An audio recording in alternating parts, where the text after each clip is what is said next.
No tiene nivel para atenderme, le gritó la esposa del millonario frente a todos. Ella no respondió, porque lo había entendido todo, y nadie sabía quién era. El aroma a madera pulida y a tela fina flotaba en el aire de Maison Orel, la boutique más exclusiva de la avenida. Las luces caían suaves sobre los maniquíes, sobre los espejos altos, sobre el piso de mármol que reflejaba cada paso como si fuera agua quieta. Era media tarde, la hora en que los clientes más distinguidos entraban sin prisa, acostumbrados a que el mundo se detuviera para ellos. Renata Villanueva estaba de pie junto a una de las vitrinas interiores, observando en silencio. Nadie en aquel salón sabía quién era ella. Nadie imaginaba que aquella mujer de presencia serena, que había entrado sin séquito y sin anuncio, era la dueña de todo lo que sus ojos alcanzaban a ver. Le gustaba hacerlo así, de vez en cuando. Llegar sin avisar, sin que nadie la reconociera, y mirar. Mirar cómo trataban a la gente cuando creían que nadie importante estaba observando. Porque para Renata, el lujo nunca había sido la tela ni el precio. El lujo era cómo se trataba a una persona cuando esa persona no tenía nada que ofrecer a cambio. Junto al mostrador, una vendedora joven, Lucía Ramos, doblaba con cuidado una prenda recién probada. Trabajaba con delicadeza y atención, y los gestos atentos de quien ama su trabajo, aunque el sueldo apenas le alcance. Renata la había estado observando un buen rato. Le gustaba esa muchacha. Había algo limpio en su manera de servir, una dulzura que no se aprende en ningún manual. «Disculpe, señorita», dijo Lucía a Renata, acercándose con una sonrisa tímida. «¿Le ofrezco algo? ¿Un café? ¿Un té mientras espera?» «Estoy bien, gracias», respondió Renata con suavidad. «Solo estoy mirando». Y en ese momento, las puertas de cristal se abrieron de golpe.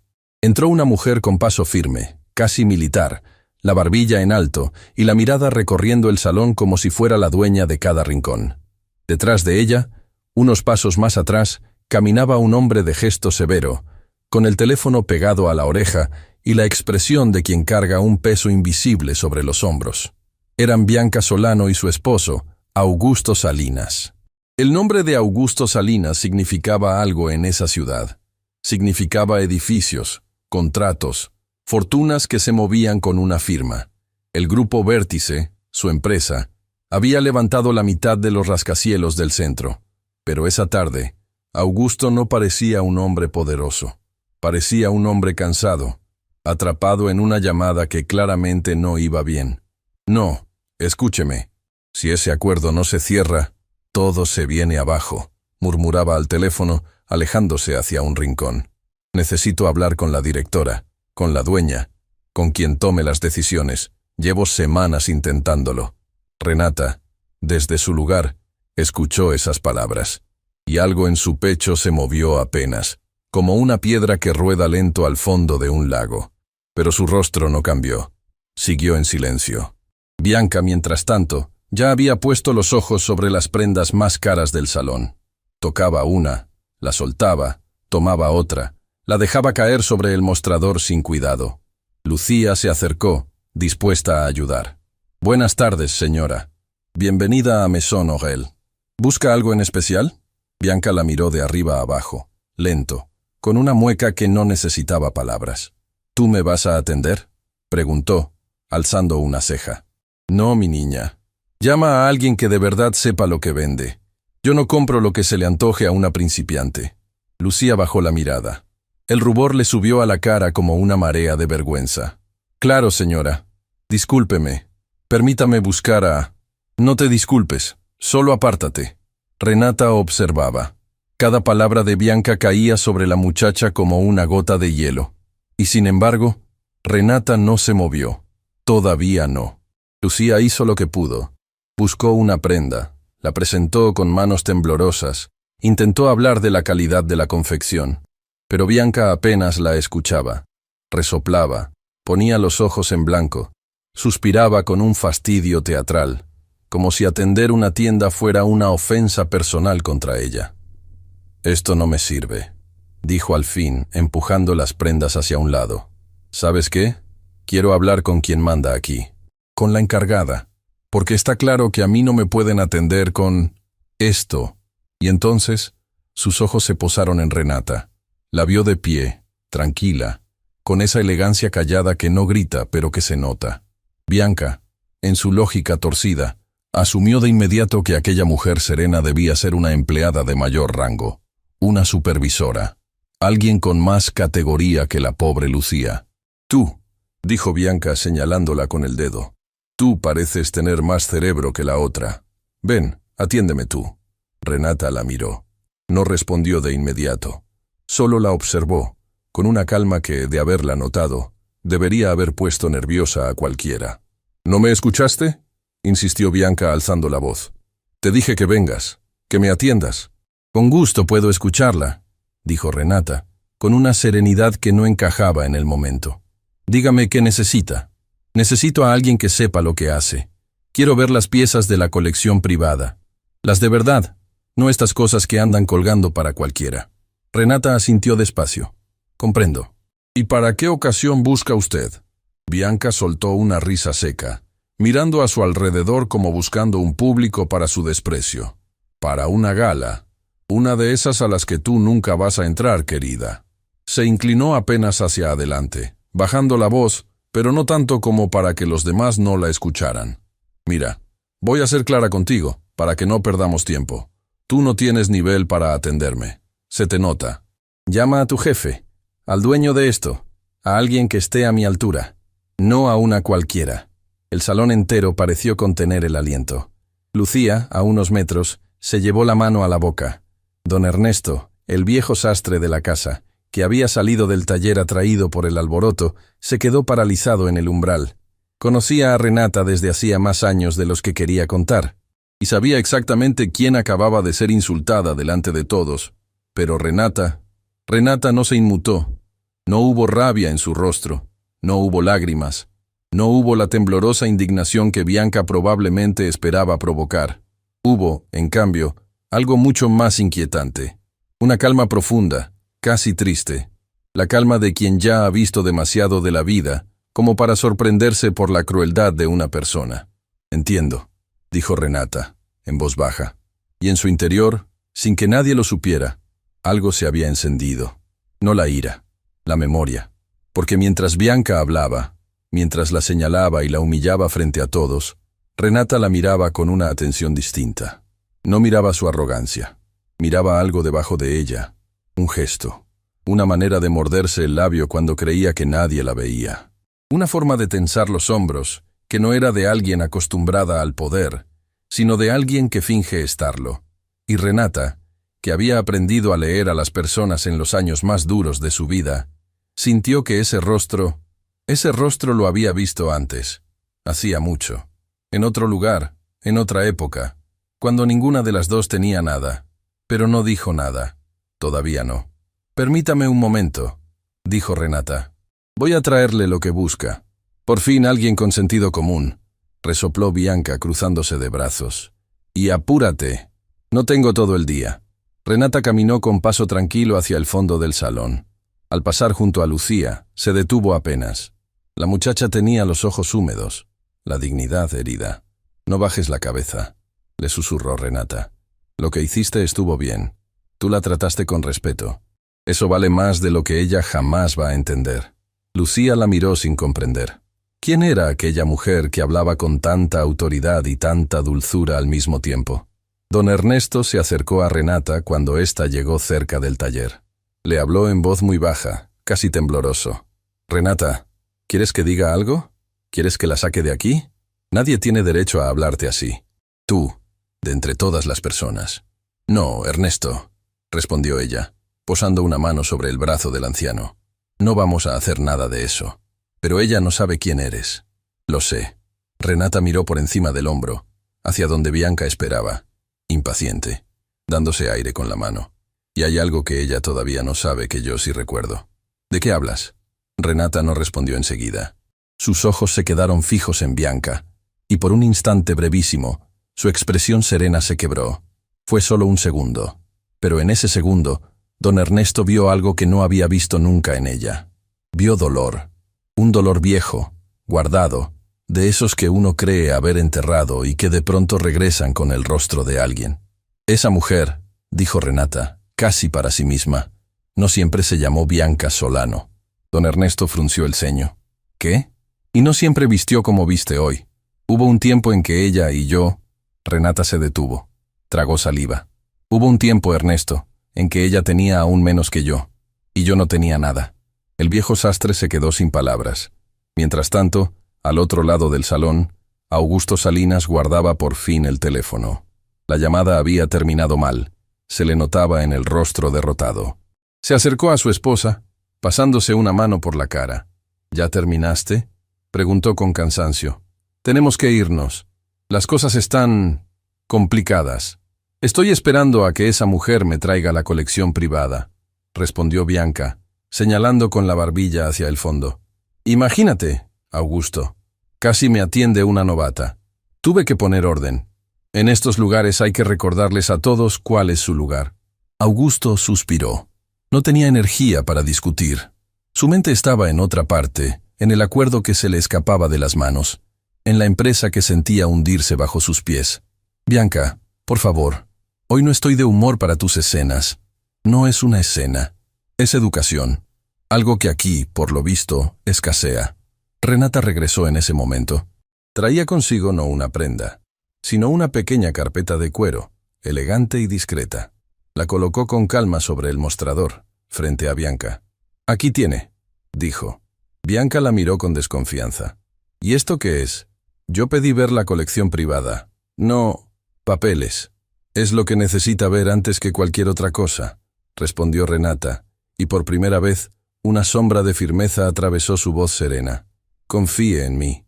Augusto, que había estado mirando distraído hacia la calle, giró la cabeza.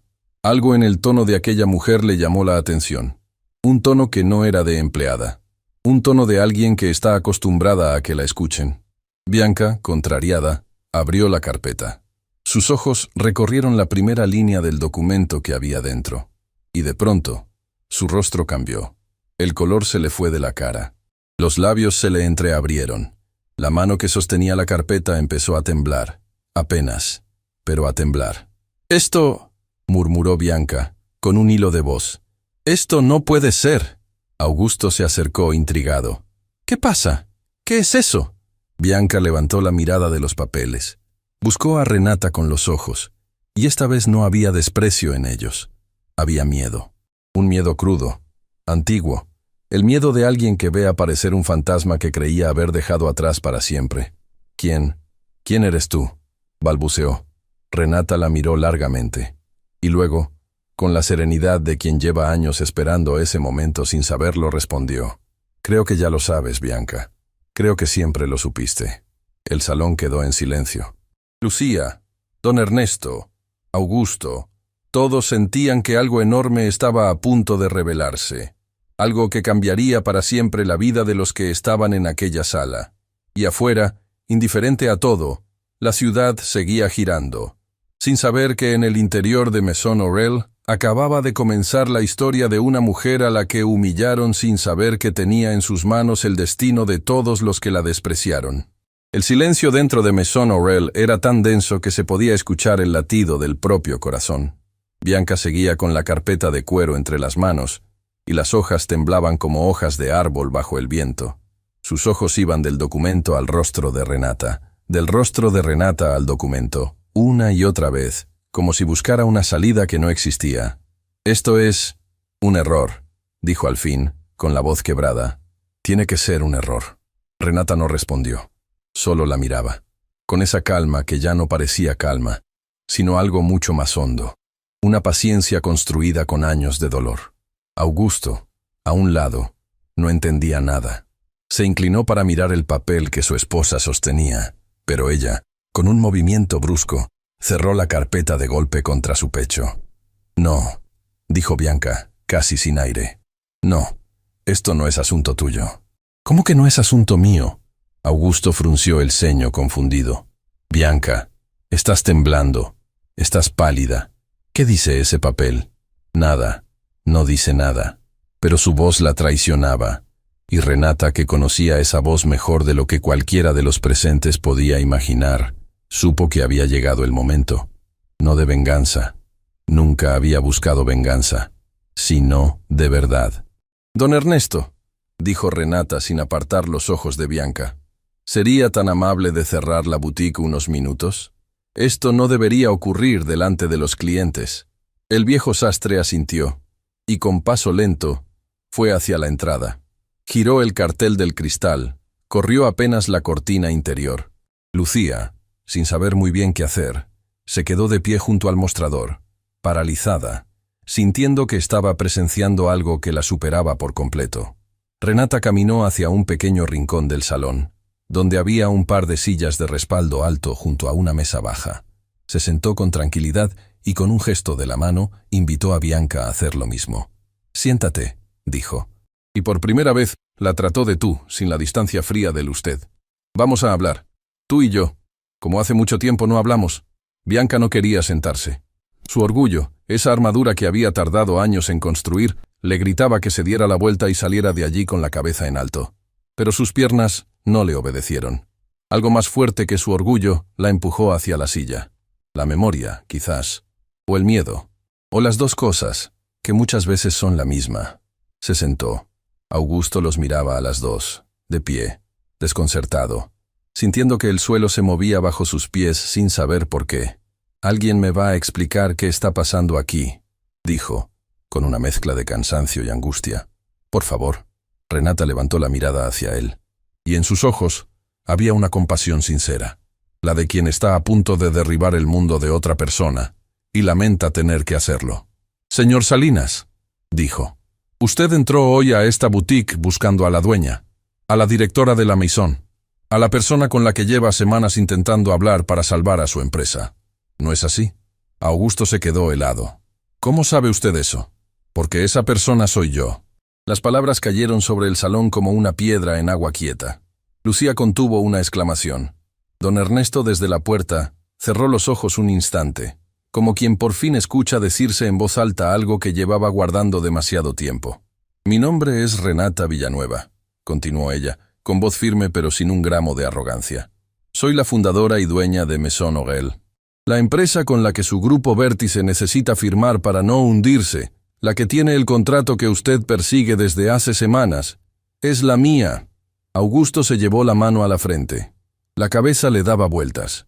La mujer a la que su esposa acababa de humillar delante de todos, a la que había llamado una cualquiera, a la que le había dicho que no tenía nivel para atenderla, era la única persona en la ciudad capaz de salvar todo lo que él había construido en su vida. «Dios mío», murmuró. «Bianca, ¿qué hiciste?» Pero Bianca ya no lo escuchaba. Bianca tenía los ojos clavados en Renata, y en su rostro ya no quedaba nada de la mujer altanera que había entrado por aquella puerta minutos antes. Lo que quedaba era una niña asustada, una niña que había crecido demasiado rápido y había olvidado, a propósito, de dónde venía. «Tú no deberías estar aquí», susurró Bianca. «Tú te quedaste atrás. Tú te quedaste en aquel lugar». Renata sonrió apenas, una sonrisa triste. «Sí, me quedé atrás. Me quedé en aquel barrio del que tú huiste. Me quedé limpiando casas ajenas, cosiendo dobladillos por monedas, durmiendo en una sola habitación con mi madre enferma. Me quedé, mientras tú te ibas, y cambiabas tu nombre, y cambiabas tu historia». Augusto miraba a su esposa sin reconocerla. «¿De qué barrio habla, Bianca? Tú me dijiste que creciste en...» «Sé lo que te dije», lo cortó ella, con la voz rota. «Le dijo que creció en una familia acomodada», completó Renata con suavidad, sin crueldad. «Que estudió en los mejores colegios, que perdió su fortuna por una mala inversión de su padre. ¿No es cierto? Es una historia bonita. Yo también me la sé de memoria, porque la inventamos juntas, hace muchísimo tiempo, cuando éramos dos muchachas que no teníamos nada más que el hambre y los sueños». Bianca cerró los ojos. 2 lágrimas se escaparon, a pesar de toda su resistencia. Y entonces, Renata comenzó a contar. «Augusto, su esposa y yo nos conocimos cuando éramos casi unas niñas. Vivíamos en el mismo barrio, uno de esos lugares donde el agua llegaba un día sí y 2 no, donde las paredes eran de lo que se pudiera conseguir. Las 2 trabajábamos. Yo limpiaba oficinas por las noches y cosía durante el día. Ella vendía flores en los semáforos y después consiguió un puesto de aprendiz en un taller de costura. Éramos inseparables. Compartíamos un pan cuando solo había uno. Nos cubríamos con la misma manta cuando hacía frío. Renata hizo una pausa. Su voz, por primera vez, vaciló. Ella era mi mejor amiga, la única familia que me quedaba, además de mi madre. Lucía, junto al mostrador, ya tenía las mejillas húmedas. Don Ernesto, en la puerta, apretaba los labios para no quebrarse.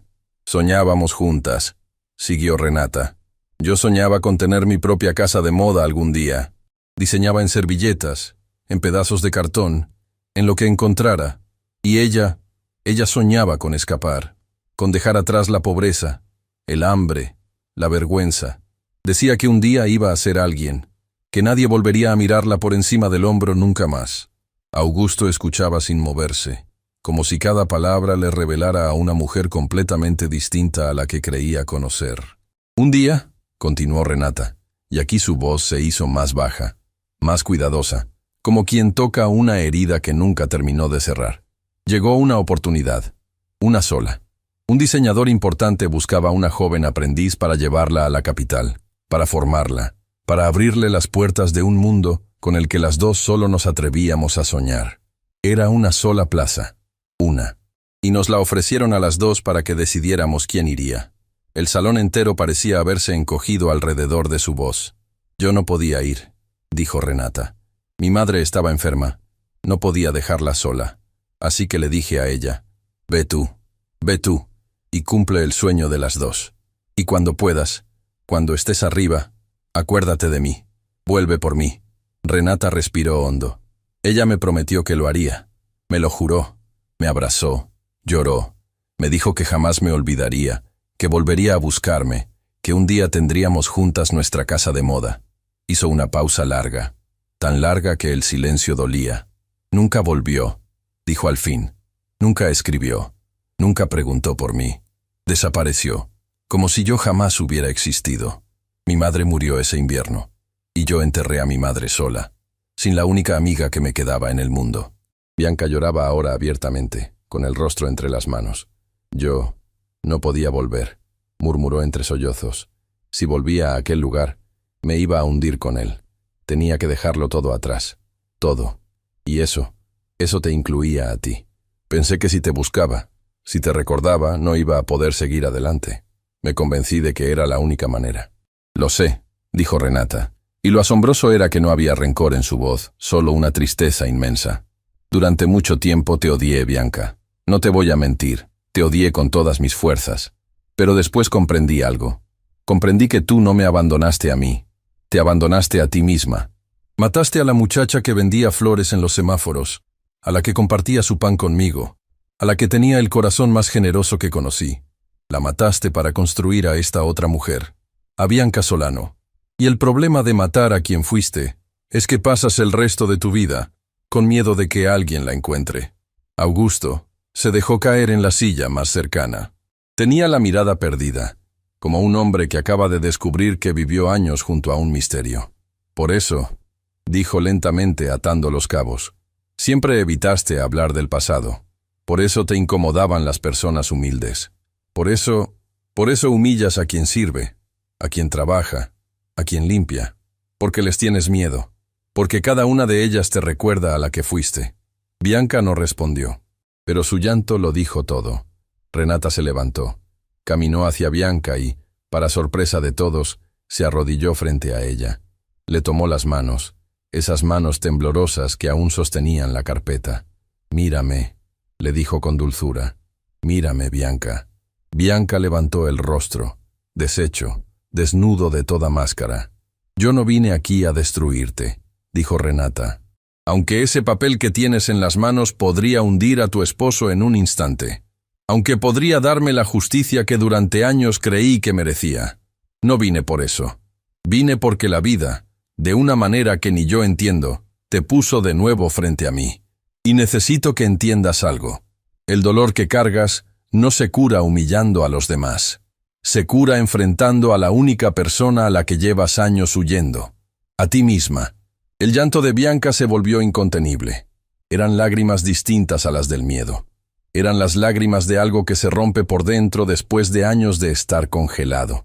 Y en ese instante, Augusto, todavía sentado, Miró el reloj de la pared, después su teléfono, después a Renata. Algo en su rostro había cambiado. Ya no pensaba en el contrato. Ya no pensaba en el grupo Vértice. Pensaba en algo que lo carcomía desde hacía mucho tiempo y que, hasta esa tarde, no había tenido el valor de mirar de frente.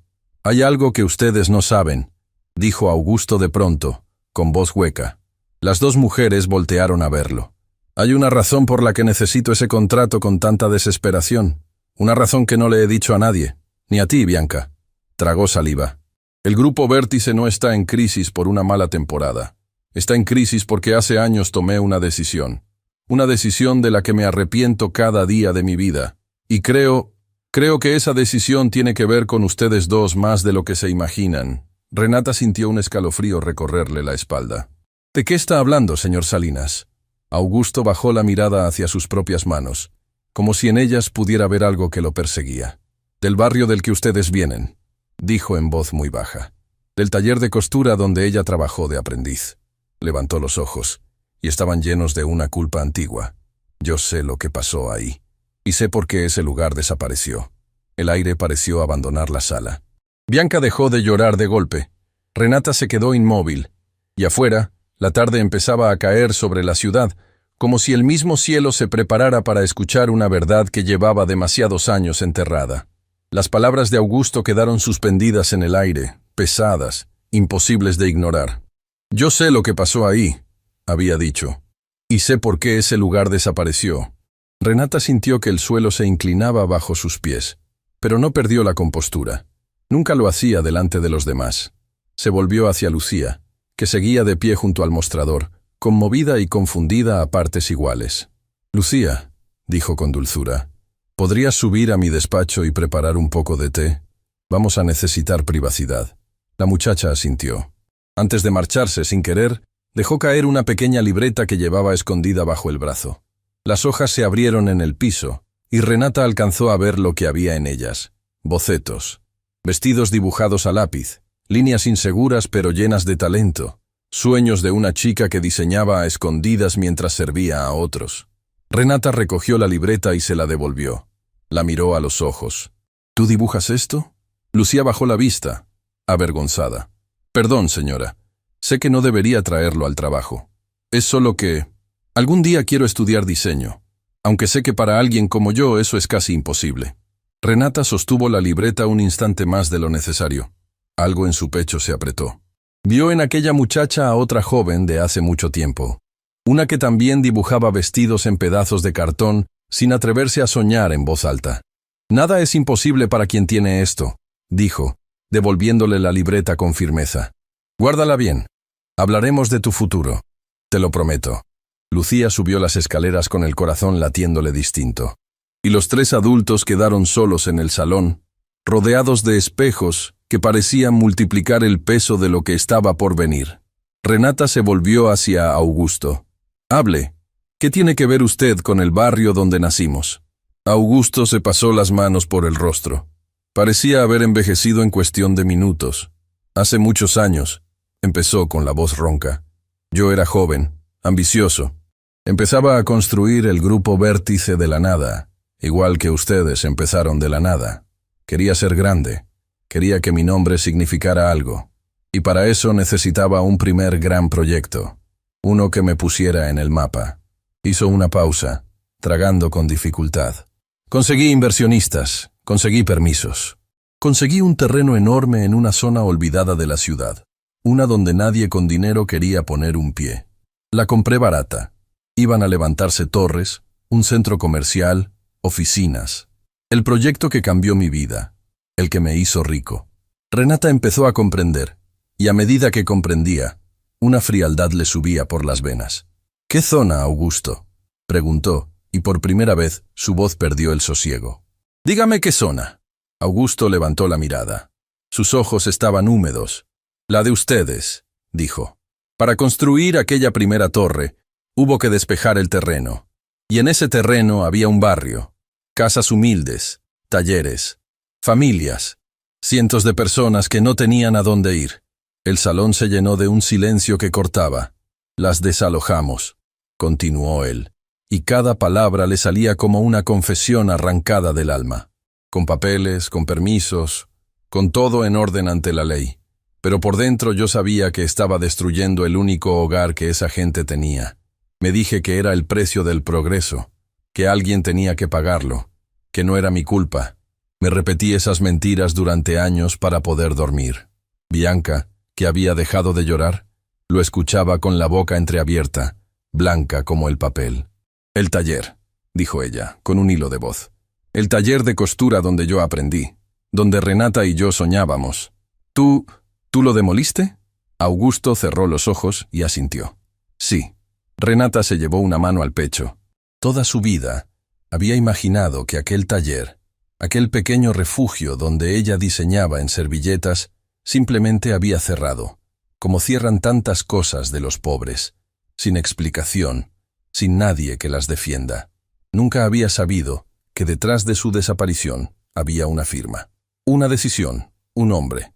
Y ese hombre estaba ahora frente a ella, casado con su antigua mejor amiga, pidiéndole de rodillas que salvara su empresa. La ironía era tan brutal que le quitó el aire. «Usted no entiende lo que destruyó», dijo Renata, y ahora su voz temblaba, no de tristeza, sino de algo más oscuro, algo que rara vez se permitía sentir. No fueron solo paredes, no fue solo un terreno barato en su mapa de ambiciones. Era nuestra casa, la mía y la de mi madre. Cuando ustedes nos echaron no teníamos a dónde ir. Terminamos en una sola habitación, sin agua caliente, con goteras. Mi madre ya estaba enferma. Ese lugar la terminó de matar. Augusto bajó la cabeza, incapaz de sostenerle la mirada. «Lo sé», dijo. «Sé que hubo personas que sufrieron, y hay una en particular, una a la que no he podido olvidar en todos estos años». Renata se quedó inmóvil. «¿De qué habla?» Augusto se levantó de la silla. Caminó hacia el ventanal de la boutique, desde donde se veía, a lo lejos, recortada contra el cielo del atardecer, una torre altísima, la primera torre del Grupo Vértice, el monumento a su ambición y a su culpa. El día antes de la demolición, dijo, sin volverse, con la vista clavada en aquella torre, vino una mujer a mi oficina. Una mujer humilde, de manos gastadas por el trabajo. No traía abogados ni amenazas, no traía nada. Solo vino a pedirme, a rogarme, que no derribara su hogar. Me dijo que estaba enferma, que no le quedaba mucho tiempo, y que lo único que le importaba en este mundo era su hija. Una muchacha que dibujaba vestidos, que soñaba con tener algún día su propia casa de moda. Renata dejó de respirar. Me dijo que si yo destruía ese barrio, le quitaría a su hija el último pedazo de suelo firme que le quedaba. Continuó Augusto, y su voz se quebró. Me suplicó que esperara, solo un poco, lo suficiente para que su hija pudiera empezar. Se detuvo, apretando los puños contra el cristal. Yo le dije que no, que el progreso no espera a nadie. Le pedí a seguridad que la acompañara a la salida. Y nunca, en todos estos años, pude olvidar su cara. La cara de una madre a la que le arrebaté la esperanza. El salón entero pareció detenerse. Renata se había puesto de pie sin darse cuenta. Las manos le temblaban. El sosiego que la había acompañado durante toda su vida adulta, ese caparazón que había construido para sobrevivir, se resquebrajaba por dentro como vidrio bajo presión. «Esa mujer», dijo, y apenas reconoció su propia voz. «Esa mujer que vino a rogarle. ¿Recuerda qué le dijo? ¿Recuerda sus palabras exactas?» Augusto se volvió hacia ella, confundido por la intensidad de la pregunta. «Me dijo...» Cerró los ojos, buscando en la memoria un recuerdo que lo perseguía desde hacía media vida. Me dijo, «Señor, yo no le pido nada para mí. Yo ya estoy de salida. Solo le pido tiempo para mi niña. Ella tiene oro en las manos. Solo necesita un lugar donde quedarse de pie». El mundo se detuvo para Renata. Esas eran las palabras de su madre. Esa era su voz, su manera de hablar, su forma de llamarla mi niña. Esa era la mujer que la había criado sola, que había cosido hasta quedarse ciega de cansancio, que había muerto aquel invierno en una habitación con goteras sin volver a ver cumplido el sueño de su hija.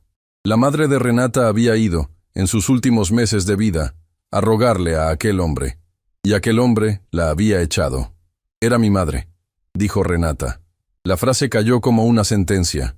Augusto retrocedió un paso, como si lo hubieran golpeado. Bianca se llevó ambas manos a la boca, ahogando un sollozo. No, murmuró Augusto. No, no es posible. Era mi madre, repitió Renata, y ahora las lágrimas que durante años había sabido contener le rodaban por el rostro sin que pudiera detenerlas. Usted la echó de su oficina. Usted le quitó el último deseo de una mujer que se estaba muriendo. ¿Y sabe qué es lo más cruel de todo? Que su sueño, el sueño por el que ella le rogó, el sueño por el que dio la vida, se cumplió. Yo lo cumplí. Esta maison es ese sueño. Y usted entró hoy por esa puerta a rogarme a mí que lo salvara, sin saber que estaba pidiéndole ayuda a la hija de la mujer a la que le cerró la puerta en la cara. El llanto de Bianca se volvió incontenible. Augusto se dejó caer de rodillas en medio del salón. El hombre poderoso, el dueño de torres, el constructor de imperios, se derrumbó ante una verdad que llevaba media vida persiguiéndolo y que ahora, por fin, tenía nombre y rostro. «Perdóname», dijo, con la voz rota. «Sé que no tengo derecho a pedirlo. Sé que no hay nada que pueda devolverte. Pero he cargado con su cara todos estos años. He intentado ser otro hombre. He intentado reparar lo que hice, en silencio, sin que nadie lo supiera. Y nunca fue suficiente». Renata lo miró desde arriba, con el rostro bañado en lágrimas y el corazón partido en dos mitades que tiraban en direcciones opuestas. En una mano tenía la justicia. La carpeta de cuero seguía sobre la mesa. Con un solo movimiento podía negarle el contrato, dejar que el grupo Vértice se hundiera, ver a aquel hombre perderlo todo, igual que ella lo había perdido todo alguna vez. La venganza que durante años, en sus noches más oscuras, había imaginado sin atreverse a confesárselo a nadie, estaba al alcance de su mano. En la otra mano tenía la memoria de su madre, una mujer que, hasta su último aliento, jamás había dejado de tener el corazón limpio. «No sé si puedo perdonarlo», dijo Renata al fin, con una honestidad que dolía. «No voy a mentirle. Una parte de mí quiere que pierda todo lo que tiene. Quiere que sienta, aunque sea una fracción, lo que sintió mi madre aquel día. Esa parte de mí lleva años esperando este momento». Augusto, de rodillas, asintió, aceptando cualquier castigo. «Pero hay otra parte», continuó ella, y su voz volvió a temblar. «La parte que mi madre sembró en mí, la que me enseñó que el odio es una casa donde uno se queda encerrado para siempre. Y esa parte todavía no sabe qué hacer con usted». En ese instante, Lucía bajaba las escaleras con la bandeja del té. Se detuvo a medio camino, paralizada ante la escena. Un hombre arrodillado, dos mujeres deshechas, y un aire cargado de algo demasiado grande para una sola tarde. Y entonces sonó un teléfono. Era el de Augusto. En la pantalla, un nombre. Lo miró, y el poco color que le quedaba en el rostro se esfumó por completo. «Tengo que contestar», dijo, levantándose con torpeza. Es del banco. Si no respondo ahora, mañana ya no habrá grupo Vértice que salvar». Renata lo observó atender la llamada con manos temblorosas. Escuchó fragmentos. «¿Cómo que adelantaron el plazo? No pueden hacer eso. Eso nos deja sin nada». Cuando Augusto colgó, estaba destrozado. «Se acabó», dijo. «El banco ejecutó la deuda antes de tiempo. Lo perdí todo. La empresa, las torres, la casa, todo». Miró a Bianca y después a Renata. «Hay algo más que no les dije. Algo sobre lo que el banco acaba de descubrir. Y cuando lo sepan, van a entender por qué de verdad vine a buscarlas hoy». Renata sintió un escalofrío. «¿Qué cosa, Augusto?» Él tragó saliva. «Que la deuda que va a hundirme no es mía. Es de alguien a quien ustedes dos conocen muy bien. Que la deuda que va a hundirme no es mía», había dicho Augusto. «Es de alguien a quien ustedes dos conocen muy bien». El eco de esas palabras quedó vibrando entre los espejos de Maison Aurel. Renata sintió que la tarde entera se había vuelto irreal, como si estuviera caminando dentro de un sueño del que no lograba despertar. «Explíquese», dijo ella, con la garganta seca. «¿Qué quiere decir con que la deuda no es suya?» Augusto se sostuvo del borde del mostrador. El hombre que minutos antes hablaba de torres y fortunas parecía ahora a punto de quebrarse en pedazos. «Hace un tiempo», comenzó, midiendo cada palabra. El grupo Vértice necesitaba capital para sobrevivir. Los proyectos se habían frenado. Los bancos me cerraban las puertas. Y entonces apareció un inversionista. Uno solo. Alguien dispuesto a poner una cantidad enorme de dinero para mantenerme a flote. Me pareció un milagro. Firmé sin leer del todo lo que firmaba. Estaba desesperado. ¿Quién?, preguntó Renata. Augusto cerró los ojos. Octavio del Río. El nombre cayó como una losa. Bianca, que hasta ese momento permanecía encogida en la silla, se levantó de golpe, como si el asiento la hubiera quemado. Todo el color desapareció de su rostro. Las manos le empezaron a temblar de una manera nueva, distinta. El temblor de quien escucha pronunciarse en voz alta el nombre de su peor miedo. No, murmuró. No, no puede ser él. Él no. Renata también se había quedado helada, aunque por razones distintas. Octavio del Río. Ese nombre la perseguía desde hacía media vida. Era el diseñador.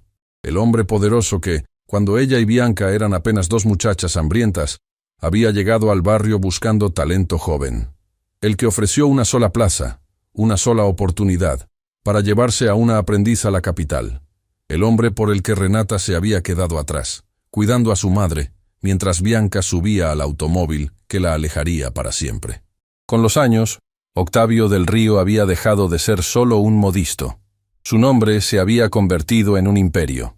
Casa del Río, una de las firmas más temidas del mundo de la moda, y detrás de ella, un fondo de inversión, Río Capital, que compraba, vendía y destruía empresas con la misma frialdad con la que él cortaba una tela.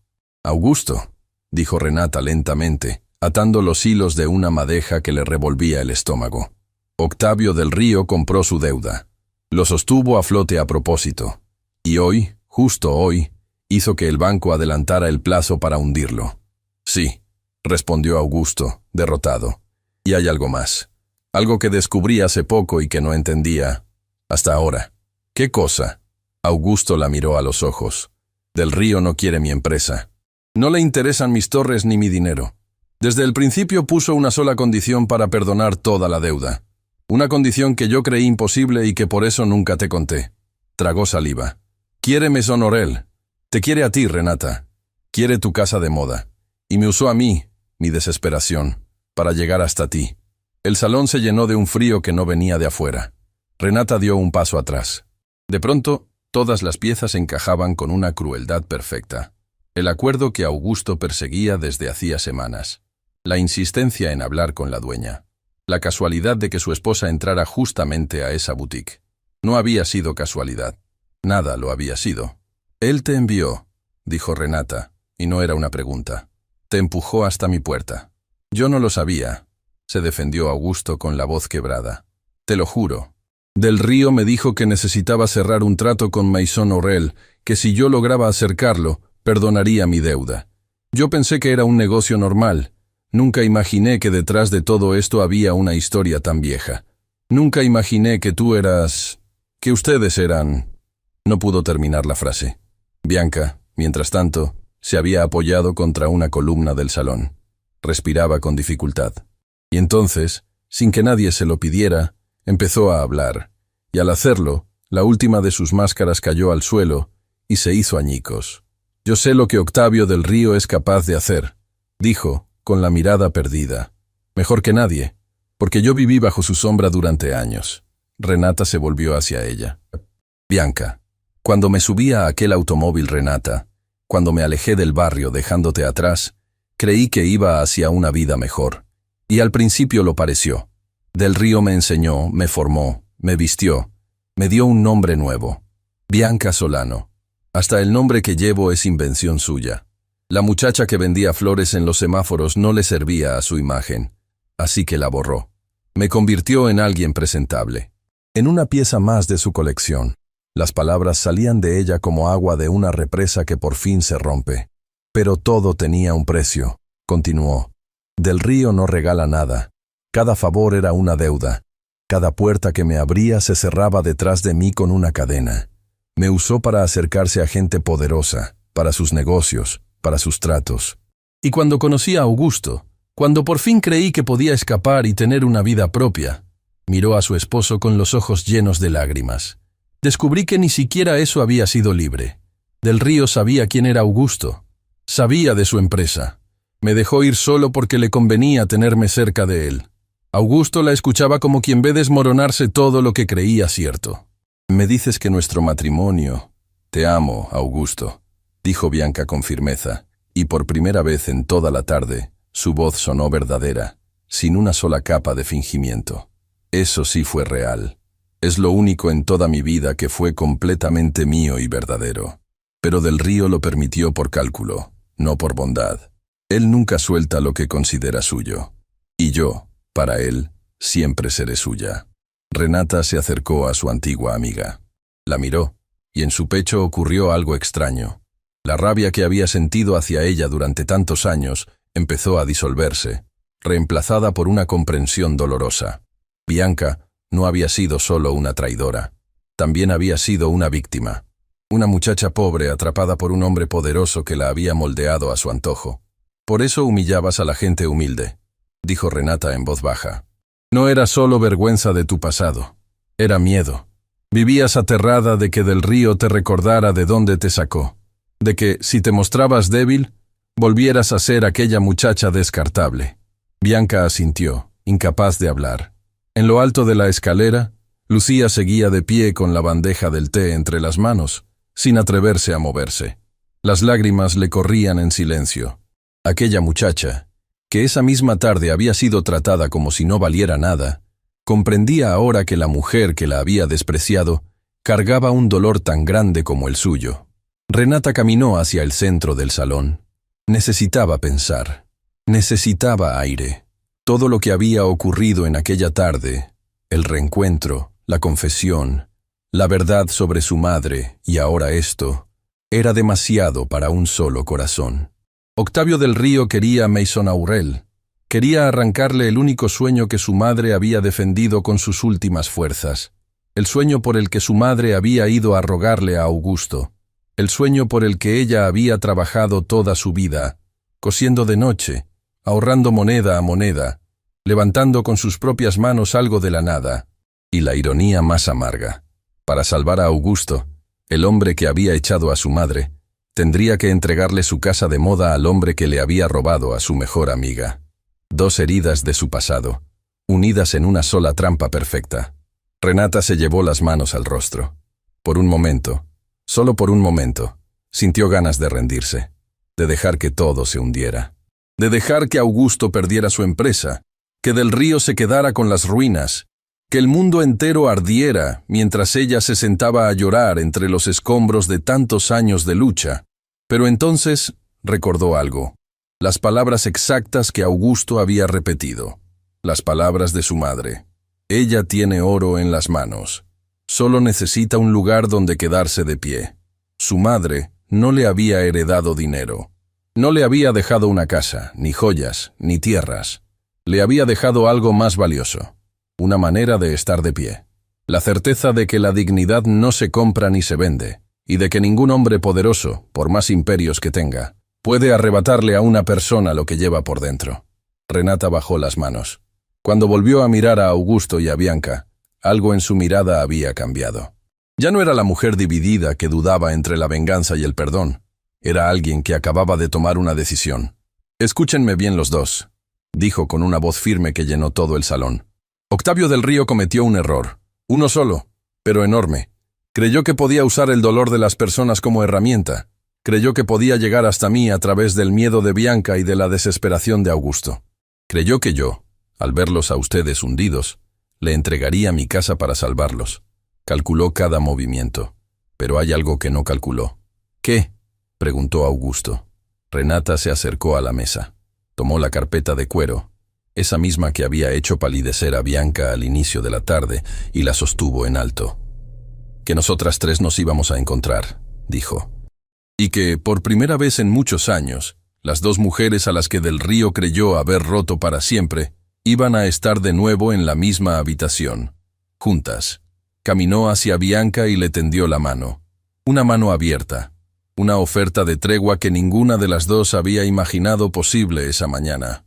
«Tú lo conoces mejor que nadie», le dijo Renata. Sabes cómo piensa, cómo se mueve, dónde guarda sus secretos. Y yo tengo en estas manos algo que él lleva años buscando y que jamás imaginó que terminaría conmigo. Levantó apenas la carpeta. Lo que hay aquí dentro no es solo tu pasado, Bianca. Es el suyo. Es la prueba de algo que él hizo y que destruiría todo lo que ha construido. Bianca la miró sin comprender del todo. ¿De qué hablas? ¿Qué hay en esa carpeta? Renata bajó la voz. Hay un nombre, una firma. Y la verdad sobre quién autorizó realmente la demolición de nuestro barrio. Hizo una pausa que congeló el aire. Augusto firmó los papeles. Pero Augusto no fue el único. Hubo alguien detrás de la operación. Alguien que puso el dinero, que movió los hilos para quedarse con ese terreno y revenderlo después por una fortuna. Y ese alguien es el mismo hombre que hoy quiere quitarme mi casa de moda. Augusto se quedó sin aire. ¿Del Río estuvo detrás de la demolición?, preguntó, incrédulo. ¿Él financió el proyecto que me hizo rico? Y que arruinó a cientos de familias, completó Renata, incluida la mía. Octavio del Río no solo me quitó a mi amiga, Augusto, estuvo detrás de la mano que echó a mi madre a la calle. Y durante todos estos años, sin saberlo, yo guardé la prueba que puede hacerlo caer. El salón quedó suspendido en un silencio eléctrico. Y entonces, abajo, en la entrada de la boutique, alguien tocó el cristal. 3 golpes secos, pausados, autoritarios. Don Ernesto, que se había mantenido apartado durante toda la escena, se asomó por la cortina. Su rostro, curtido por los años, se puso rígido. Volvió la cabeza hacia Renata, y en sus ojos había una advertencia que lo decía todo antes de que abriera la boca. «Renata», dijo el viejo sastre, con la voz temblorosa. «Es él. Está aquí. Octavio del Río acaba de llegar». Las 3 golpes secos en el cristal resonaron como martillazos en el pecho de todos los presentes. Don Ernesto, con manos que ya no eran firmes, descorrió la cortina y giró el seguro de la puerta. Y entonces, recortado contra la luz dorada del atardecer que entraba desde la avenida, apareció Octavio del Río. Entró sin prisa, con la calma de quien está acostumbrado a que el mundo se abra a su paso. Caminaba despacio, midiendo cada paso sobre el mármol, observando la boutique con una mezcla de desdén y posesión, como si ya fuera el dueño de cada espejo, de cada maniquí, de cada hilo de aquel lugar. Sonreía, pero su sonrisa no llegaba a los ojos. En los ojos solo había cálculo. «Mason Aurel», dijo, deteniéndose en el centro del salón y abriendo los brazos. «Por fin la conozco por dentro. He esperado este momento mucho tiempo».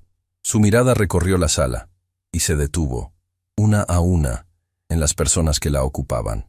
En Augusto, derrotado. En Bianca, que se había quedado paralizada al verlo. Y por último, en Renata. La observó largamente, con una curiosidad fría, como quien examina una pieza que está a punto de adquirir. «Así que tú eres la famosa Renata Villanueva», dijo. «La mujer que construyó todo esto de la nada. Debo admitirlo. Es un trabajo impresionante. Una lástima que esté a punto de cambiar de manos». Renata no retrocedió, no bajó la mirada. Se mantuvo de pie en el centro de su casa de moda, con la serenidad de quien está pisando un suelo que conoce mejor que nadie. «No recuerdo haberlo invitado a entrar, señor del Río», dijo. «No necesito invitación para entrar a lo que pronto será mío», respondió él sin perder la sonrisa. «Augusto ya te lo explicó, supongo. Su deuda, su empresa, su ruina, todo conduce a una sola salida. Tú me entregas Maison Aurel, y yo lo perdono todo. Tu antiguo amigo conserva sus torres. Tu querida amiga conserva su matrimonio. Y todos vivimos felices. ¿No es un trato generoso?» Bianca dio un paso al frente. Las piernas le temblaban, pero algo en ella había cambiado en el transcurso de aquella tarde. Por primera vez en años, miró a Octavio del Río a la cara sin agachar la cabeza. «Tú no perdonas nada, Octavio», dijo. «Tú solo cobras. Siempre cobras». Del Río se volvió hacia ella, y por un instante su sonrisa se afiló. «Vaya, vaya». La pequeña vendedora de flores recuperó la voz. Inclinó la cabeza con un gesto burlón. «Después de todo lo que hice por ti, te saqué del lodo, te di un nombre, te enseñé a caminar entre la gente importante sin que se te notara de dónde venías. Y así me lo agradeces. Tú no me sacaste del lodo. respondió Bianca con la voz quebrándose pero sin ceder. Me arrancaste de mi vida. Me separaste de la única familia que me quedaba. Buscó con la mirada a Renata, y sus ojos se llenaron de lágrimas. Me hiciste creer que para ser alguien tenía que olvidar a quien más me quería en este mundo. Y te obedecí. Durante años te obedecí. Esa es la mayor vergüenza de mi vida. Del Río soltó una risa breve, desprovista de calor. Qué conmovedor. Pero los sentimientos no figuran en ningún contrato, querida. Se volvió de nuevo hacia Renata. Hablemos de negocios. Tengo los papeles listos, una firma tuya, y todo este drama termina esta misma tarde. Sacó del interior de su saco un documento doblado y lo extendió sobre el mostrador junto a la bandeja de té que Lucía había dejado olvidada. Lo alisó con la palma de la mano, despacio, disfrutando del momento. «Firma», dijo, «y sálvalos a todos». Renata se acercó al mostrador, miró el documento, y por un instante, el peso de toda la tarde cayó sobre sus hombros. Si firmaba, perdía el sueño de su madre. Si no firmaba, Augusto lo perdía todo, y Bianca con él. Del Río lo había calculado a la perfección. La había puesto en una posición donde cualquier decisión la haría perder. Pero Del Río había olvidado algo. Había olvidado que Renata no era la muchacha asustada que él recordaba del barrio. Había olvidado que el dolor, cuando no destruye a una persona, la vuelve de hierro. Renata levantó la vista del papel y lo miró directamente a los ojos. «Antes de firmar, déjeme contarle algo, señor Del Río», dijo, con una serenidad que hizo que el aire de la sala se volviera más espeso. «Una historia que quizás usted ya olvidó, porque los hombres como usted olvidan rápido a las personas que pisan». Del Río arqueó una ceja, divertido. «Te escucho». «Hace muchos años», comenzó Renata, «en un barrio pobre que ya no existe, había un pequeño taller de costura, un lugar humilde, donde dos muchachas soñaban con tener algún día su propia casa de moda. Una de ellas se la llevó usted. La otra se quedó atrás, cuidando a su madre enferma. Su voz no temblaba. Era firme, clara, como el filo de unas tijeras nuevas. Esa madre, en sus últimos meses de vida, fue a rogarle a un constructor que no demoliera su barrio. No por ella, por su hija, y aquel constructor la echó. Augusto bajó la cabeza, cargando de nuevo el peso de su culpa. Pero lo que esa madre nunca supo, continuó Renata, lo que ni siquiera el propio constructor supo durante años, es que él no fue quien tomó la decisión final. Él solo firmó. Hubo alguien detrás, alguien que puso el dinero, alguien que compró aquel terreno a través de empresas fantasma, que ordenó la demolición y que después revendió la tierra por una fortuna. Renata hizo una pausa y clavó los ojos en Del Río. Ese alguien fue usted. Por primera vez en toda la tarde. La sonrisa de Octavio Del Río se borró. «No sé de qué hablas», dijo, pero algo había cambiado en su tono. Una grieta apenas perceptible. «Sí lo sabe», respondió Renata. «Usted destruyó nuestro barrio para hacer negocio. Y al hacerlo, sin saberlo, dejó sin casa a la familia de la misma muchacha a la que años antes había dejado atrás. Mi familia. La mía». Su voz se hizo más profunda.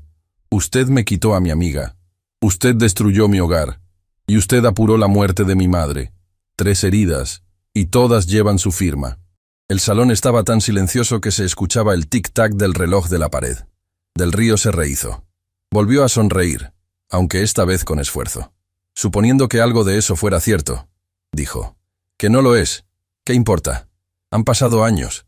No hay pruebas. No hay nada. Solo el rencor de una mujer que se inventa villanos para justificar su resentimiento. Nadie te creería». Renata sonrió. Y su sonrisa, a diferencia de la de él, sí llegó a los ojos. «Tiene razón en una cosa», dijo. «Han pasado años, pero se equivoca en lo demás». Caminó hacia la mesa baja del rincón y tomó la carpeta de cuero. La sostuvo en alto, y por el rostro de Del Río cruzó, por primera vez, una sombra de inquietud. «¿Sabe qué es esto?», preguntó Renata. Cuando demolieron el taller de costura, el viejo maestro que lo regentaba alcanzó a rescatar una caja de documentos antes de que todo se viniera abajo. Contratos, recibos, papeles que parecían no servir para nada.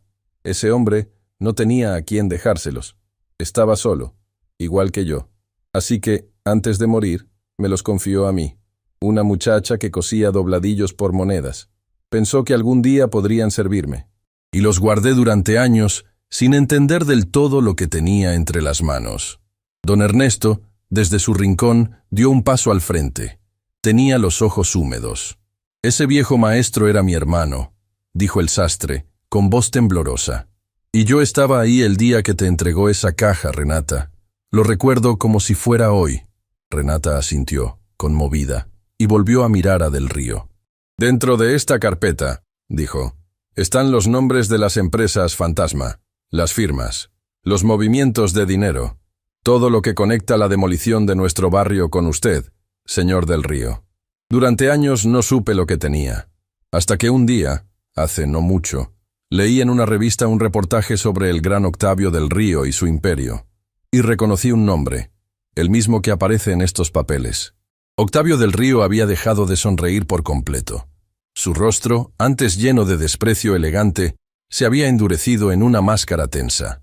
«Eso no prueba nada», dijo, pero su voz ya no tenía la misma fuerza. «Quizás no en un tribunal», respondió Renata con calma. «No soy abogada. No sé si esto bastaría para llevarlo a juicio, pero sí sé una cosa. Usted ha construido todo su imperio sobre una imagen. La imagen del genio, del visionario, del hombre que vino de abajo y triunfó con talento.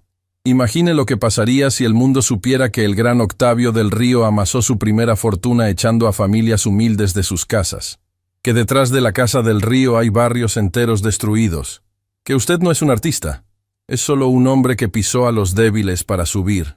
Del Río apretó la mandíbula. Por primera vez, el cazador se sentía acorralado. «¿Qué quieres?», dijo al fin con voz baja y peligrosa. «¿Dinero? ¿Acciones? Dime tu precio. Todos tienen uno». «Ahí está su error, señor Del Río», respondió Renata. «Usted cree que todo se compra, que toda persona tiene un precio. Y es verdad que hay cosas que el dinero alcanza, pero hay una que no. La dignidad de quien aprendió a vivir sin nada y a no perderse a sí mismo en el camino. Esa, usted nunca podrá comprarla. Ni a mí, ni a Bianca, ni a nadie». Tomó el documento que Del Río había dejado sobre el mostrador, el contrato que la haría perder Maison Aurel, y lo rompió en dos. El sonido del papel rasgándose cortó el aire como un trueno. «No voy a firmar nada», dijo. «Y usted va a perdonar la deuda de Augusto. Toda. Sin condiciones. Va a soltar a Bianca y a borrar cada cadena que le puso encima. Y a cambio, esta carpeta y todo lo que contiene se quedará guardada, en silencio, donde nadie la encuentre». Lo miró fijamente. «Pero si alguna vez vuelve a acercarse a cualquiera de nosotros, si alguna vez intenta volver a usar el dolor de una persona como herramienta, entonces el mundo entero sabrá quién es usted en realidad». El silencio que siguió fue absoluto. Octavio Del Río miró a Renata. Miró la carpeta. Miró a Bianca, erguida por primera vez en años. Miró a Augusto, que lo observaba con una mezcla de miedo y de algo nuevo, esperanza, y comprendió que, por primera vez en mucho tiempo, había perdido el control de la situación. «Esto no se queda así», dijo entre dientes. «Sí», respondió Renata, sin alzar la voz. «Sí, se queda así. Porque usted, señor Del Río, tiene mucho más que perder que yo. Yo ya perdí todo lo que me importaba hace mucho tiempo, y aún así sigo de pie. Usted podría decir lo mismo si lo perdiera todo». Del Río no respondió. Dio media vuelta, con la rigidez de un hombre que se retira de una batalla que creía ganada de antemano. Caminó hacia la puerta, pero antes de salir, se detuvo. Y sin volverse del todo, dejó caer una última frase, en voz baja, casi un susurro venenoso. «Hay algo que tú no sabes, Renata. Algo sobre tu madre, sobre la verdadera razón por la que fue a rogarle a Augusto aquel día». Giró apenas la cabeza, y su perfil quedó recortado contra la luz del atardecer. «Si supieras lo que de verdad pasó, no estarías defendiendo a este hombre. Pregúntale a él. Pregúntale a Augusto qué le ofreció tu madre aquella tarde, y qué fue lo que él de verdad le respondió». Y con esas palabras, Octavio Del Río salió de Maison Aurel, dejando tras de sí un silencio cargado de una nueva pregunta. Renata se volvió lentamente hacia Augusto. El hombre había palidecido. Temblaba. «¿De qué habla Augusto?», preguntó ella con el corazón golpeándole el pecho. «¿Qué le ofreció mi madre aquella tarde?». Augusto abrió la boca. La cerró. Las lágrimas le brotaron de los ojos. «Ay, hay algo que no te conté», murmuró. «Algo que no tuve el valor de decirte hace un rato, porque es la parte que más vergüenza me da de toda esta historia». La puerta de Maison Aurel se había cerrado tras Octavio del Río, pero sus últimas palabras seguían flotando en el salón como un humo que nadie podía disipar. «Pregúntale a Augusto qué le ofreció tu madre aquella tarde». ¿Y qué fue lo que él de verdad le respondió? Renata mantenía los ojos fijos en Augusto. El hombre temblaba, con el rostro empapado y la mirada clavada en el suelo de mármol, incapaz de sostenerla de ella. «Habla», dijo Renata, y aunque su voz era apenas un murmullo, llenó toda la sala.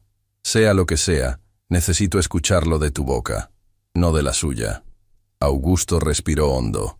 Cuando empezó a hablar, su voz salió rota, despojada de cualquier resto de orgullo. «Cuando tu madre entró a mi oficina aquel día», comenzó, «yo ya sabía quién era del Río. Sabía que él era el verdadero dueño del proyecto, el que movía el dinero por detrás. Yo solo era el rostro visible, el joven ambicioso al que él usaba para firmar lo que le convenía». Tragó saliva. «Tu madre no llegó con las manos vacías, Renata. Eso es lo que del Río quería que supieras. Ella me ofreció algo». Renata sintió que el corazón se le encogía. «¿Qué te ofreció?» Augusto levantó por fin la mirada. Tenía los ojos enrojecidos. «Una caja», dijo. «Una pequeña caja de costura, de madera gastada, con un bordado en la tapa. Me dijo que era lo único de valor que tenía en el mundo, que dentro había unas monedas que había ahorrado durante toda su vida, escondidas hilo por hilo, y un anillo que había sido de su propia madre». La voz se le quebró. «Me ofreció todo lo que tenía, hasta el último centavo, hasta la última memoria de su familia, a cambio de una sola cosa, que esperara, que retrasara la demolición lo suficiente para que su hija tuviera dónde empezar». El salón estaba en absoluto silencio. Lucía, en lo alto de la escalera, se había llevado las manos al pecho. Bianca lloraba sin hacer ruido. Don Ernesto miraba a Augusto con una mezcla de dolor y de algo parecido a la compasión. «¿Y qué hiciste?», preguntó Renata con un hilo de voz. Augusto cerró los ojos. «Tomé la caja», dijo. «La tomé de sus manos. Y le dije que lo pensaría. Le dije que volviera en unos días por una respuesta». Las lágrimas le rodaban ahora libremente por el rostro. Pero no tenía intención de esperar. La demolición ya estaba programada. Del Río no la habría detenido por nada del mundo. Yo lo sabía. Y aún así, le quité a tu madre lo único que tenía, sabiendo que no iba a cumplir mi parte. Renata sintió que el aire le faltaba. Se apoyó contra el mostrador. «Le quitaste su caja», repitió, como si necesitara escucharlo de nuevo para creerlo. «Le quitaste sus ahorros de toda una vida, el anillo de su madre, sabiendo que la ibas a echar igual». «Sí», confesó Augusto derrumbándose, «y es la cosa de la que más me he avergonzado en toda mi vida. Cargué con esa caja durante años. No pude gastar esas monedas. No pude vender ese anillo. Los guardé, porque cada vez que los miraba, recordaba a la mujer a la que había engañado. Recordaba que mi fortuna no empezó solo con una demolición. Empezó con el robo de los ahorros de una madre moribunda». El llanto de Renata era ahora silencioso, profundo, el llanto de una herida que se abre hasta el fondo. Pero entonces, Augusto hizo algo que nadie esperaba. Se llevó la mano al interior de su saco y sacó un objeto pequeño, envuelto en un paño viejo y cuidadosamente doblado. Lo sostuvo un instante, con manos temblorosas, como quien sostiene algo sagrado. «La he llevado conmigo todos estos años», dijo, «a todas partes. Desde el día en que entendí, viendo crecer tu nombre en el mundo de la moda, que aquella muchacha de la que hablaba tu madre eras tú. Desde que comprendí que su sueño se había cumplido a pesar de mí. La guardé esperando un día tener el valor de devolvértela, aunque sabía que no merecía la oportunidad». Extendió el paño hacia Renata. Lo abrió despacio, y allí, sobre la tela gastada, estaba la pequeña caja de costura, la madera oscurecida por el tiempo, el bordado en la tapa, descolorido pero aún visible, una flor sencilla, cosida a mano por unos dedos que Renata había visto trabajar durante toda su infancia. Renata dejó de respirar. La reconoció al instante. Era la caja de su madre, la misma sobre la que se había dormido tantas noches de niña. escuchando el sonido de la aguja entrando y saliendo de la tela. La misma que creía perdida para siempre, enterrada bajo los escombros de un barrio que ya no existía. La tomó con manos temblorosas, la sostuvo contra el pecho, y por primera vez en toda aquella tarde imposible, lloró sin contenerse. Lloró como la niña que un día perdió a su madre en una habitación con goteras, sin haberle podido decir que su sueño, algún día, se haría realidad. Abrió la caja despacio. Dentro estaban las monedas, oscurecidas por los años, y el anillo, un aro fino, humilde, sin piedras preciosas, pero más valioso para Renata que cualquier joya del mundo.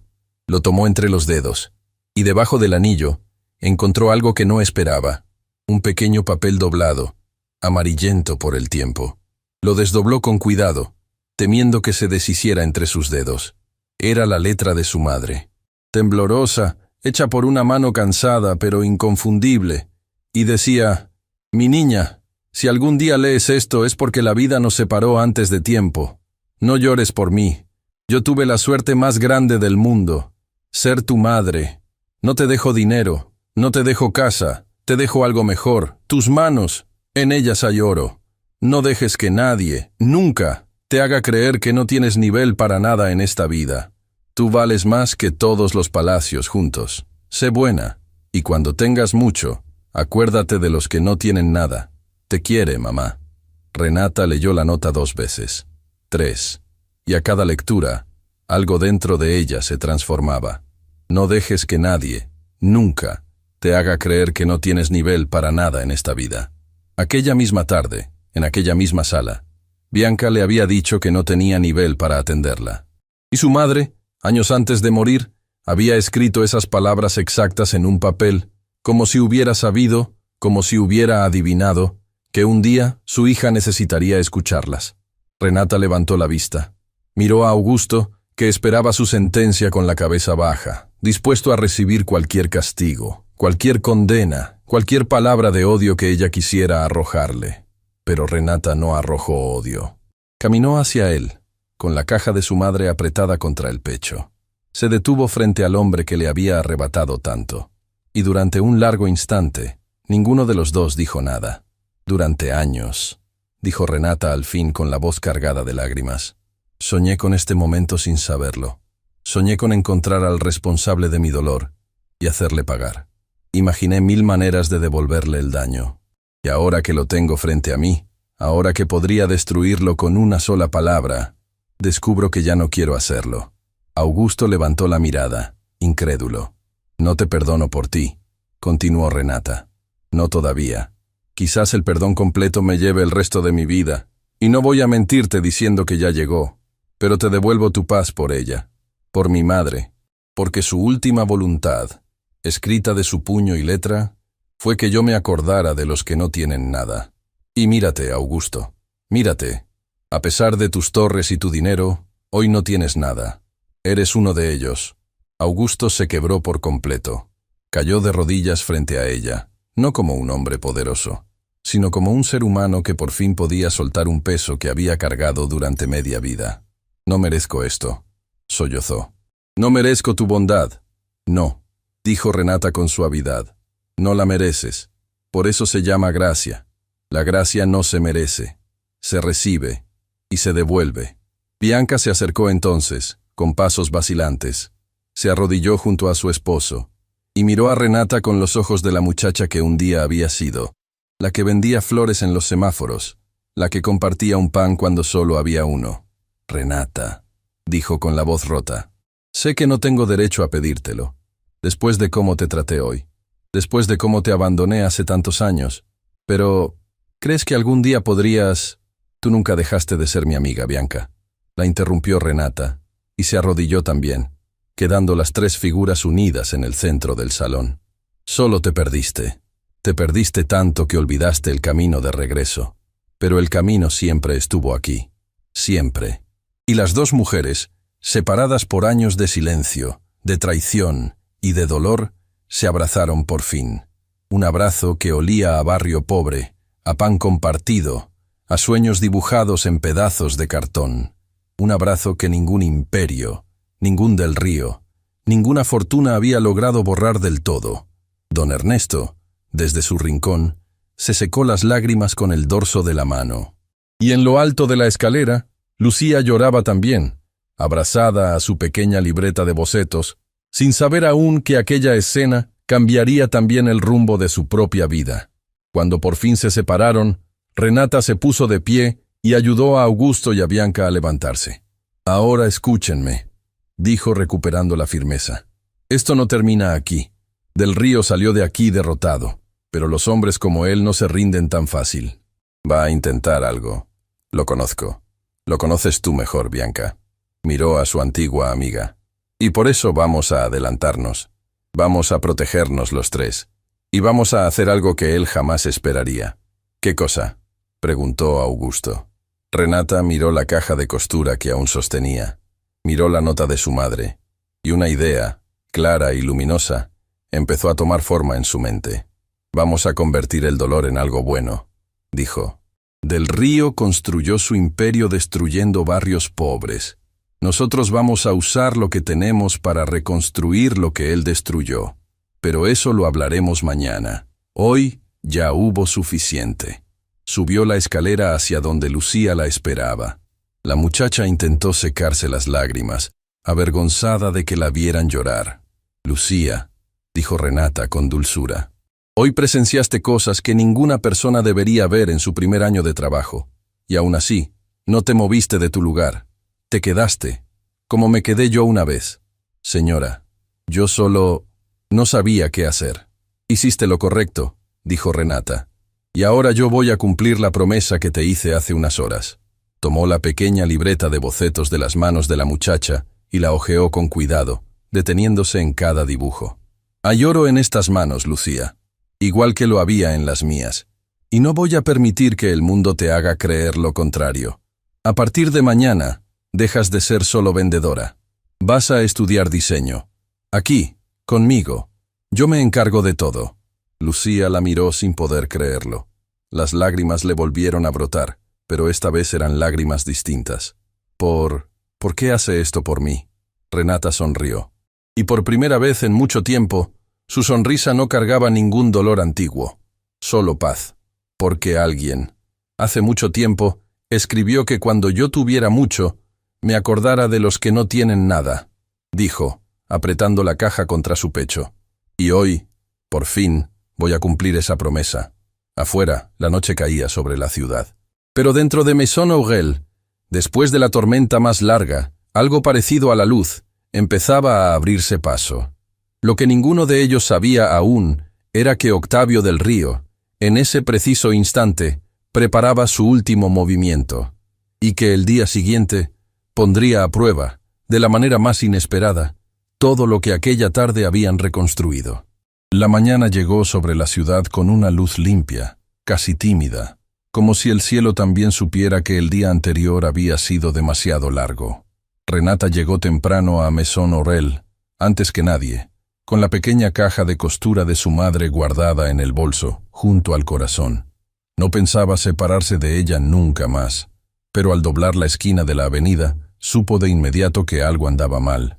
Frente a la entrada de su boutique había varios vehículos. Hombres con carpetas, cámaras, un par de periodistas. Y en medio de todos ellos, con la calma venenosa de quien cree haber ganado, estaba Octavio del Río. Renata apretó el paso. «¿Qué significa esto?», preguntó al llegar.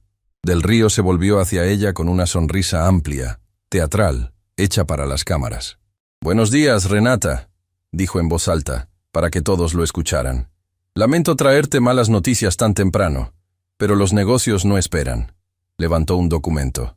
«Anoche compré la totalidad de la deuda pendiente de los proveedores de telas de Maison Aurel. Toda. Tus telas, tus hilos, tus bordados, tus materiales. Nada de eso te pertenece ya. Me pertenece a mí. Y exijo el pago inmediato, o me llevo cada metro de tela de esta casa hoy mismo». Los periodistas empezaron a tomar notas. Las cámaras se encendieron. Era una emboscada. Del Río no había podido quedarse con la Maison por la fuerza, así que había decidido asfixiarla por dentro, dejarla sin materiales, sin con qué trabajar, y hacerlo en público, frente a la prensa, para que el mundo viera caer a la gran Renata Villanueva. Sin telas no hay colección, dijo Del Río, paladeando cada palabra. Sin colección no hay maizón, y sin maizón, bueno, ya sabes cómo termina esto. A menos, claro, que reconsideres mi oferta de ayer. Renata sintió el golpe. Era inteligente. Era cruel. Y por un instante, frente a las cámaras y los hombres de Del Río, se quedó en silencio. Pero entonces, una voz se alzó detrás de ella. Las telas no son problema. Todos se volvieron. Era Augusto Salinas, y a su lado, Bianca. Habían llegado juntos, tomados de la mano, con una serenidad que Del Río no esperaba. Anoche, dijo Augusto avanzando, hice algunas llamadas. Resulta que, aunque perdí mi empresa, todavía me quedan amigos, personas a las que ayudé cuando tenía poder y que no olvidaron. Esta mañana, antes del amanecer, Maison Orel firmó acuerdos con 3 nuevos proveedores de telas, independientes, que no le deben nada a Del Río.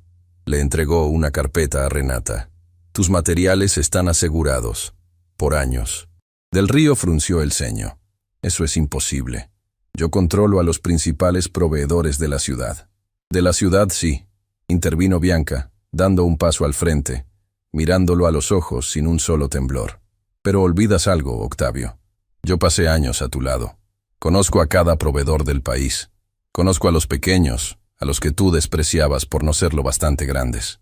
Y resulta que muchos de ellos también tienen historias contigo. Anoche bastó con una llamada para que abrieran sus puertas a Renata. Con gusto. Sonrió apenas. La gente no olvida a quien la pisa, Octavio. Tú me lo enseñaste. El rostro de Del Río se endureció. Su jugada se desmoronaba frente a las cámaras. Pero Renata aún no había terminado. Dio un paso al frente y su voz, serena y clara, se alzó por encima del murmullo de los periodistas. Ya que hay tanta prensa aquí, dijo, aprovechemos. Quiero hacer un anuncio. Los reporteros levantaron sus micrófonos. Del Río la miró con desconfianza. Durante toda mi vida, comenzó Renata, guardé un secreto, una herida que creí que me pertenecía solo a mí.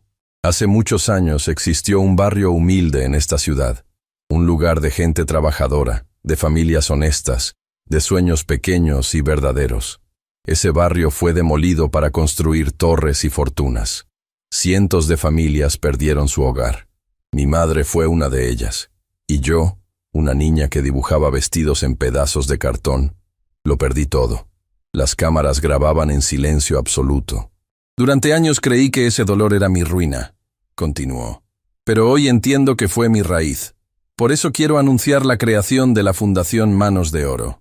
Hizo una pausa, y su voz se llenó de emoción contenida. Una fundación que dará becas, talleres y oportunidades a jóvenes de barrios humildes que tengan talento y no tengan medios. Empezando por reconstruir, en el mismo terreno donde estuvo mi antiguo barrio, un centro de oficios y diseño, para que ningún niño con oro en las manos vuelva a escuchar jamás que no tiene nivel para soñar. El murmullo de los periodistas se transformó en un rumor de admiración. Algunos aplaudieron, otros tomaban fotografías sin parar. Y entonces, Renata se volvió hacia Octavio Del Río.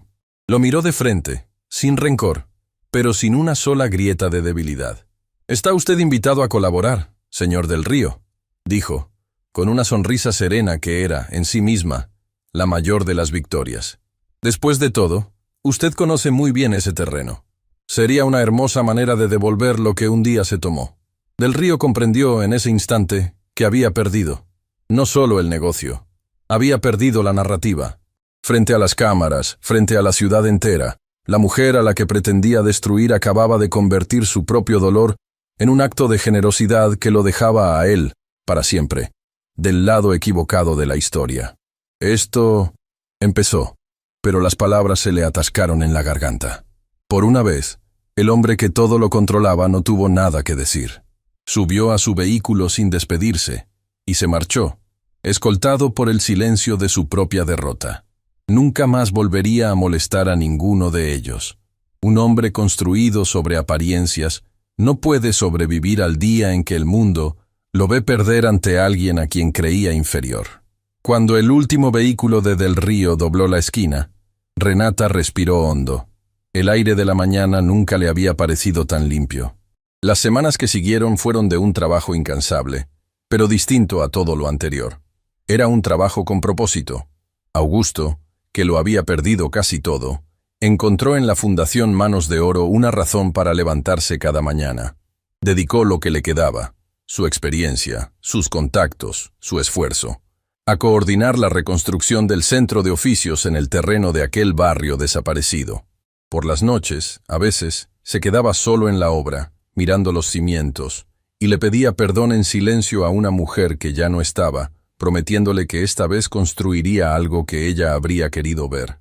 Bianca trabajaba a su lado.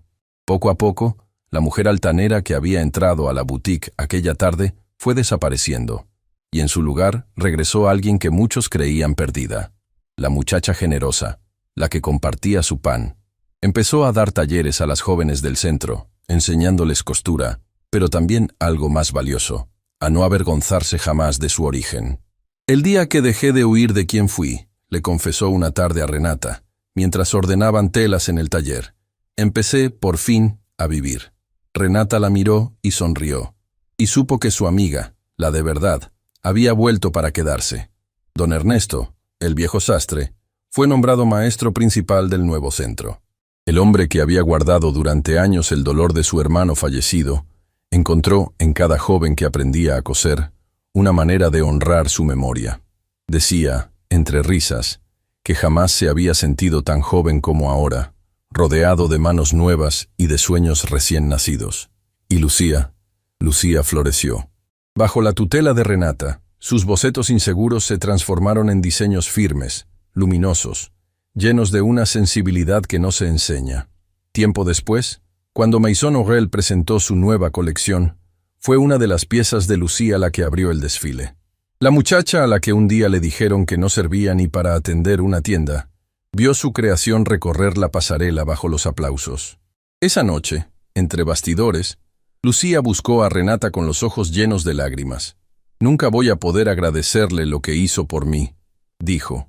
Renata le tomó las manos. Las mismas manos que había visto temblar de vergüenza aquella primera tarde. «No me lo agradezcas a mí», respondió. «Págalo hacia adelante. Algún día, cuando tengas mucho, vas a encontrar a alguien que no tenga nada. Y vas a acordarte de este momento. Esa será mi mayor recompensa». Lucía asintió, incapaz de hablar. Pasó el tiempo. La Fundación Manos de Oro creció más de lo que cualquiera había imaginado.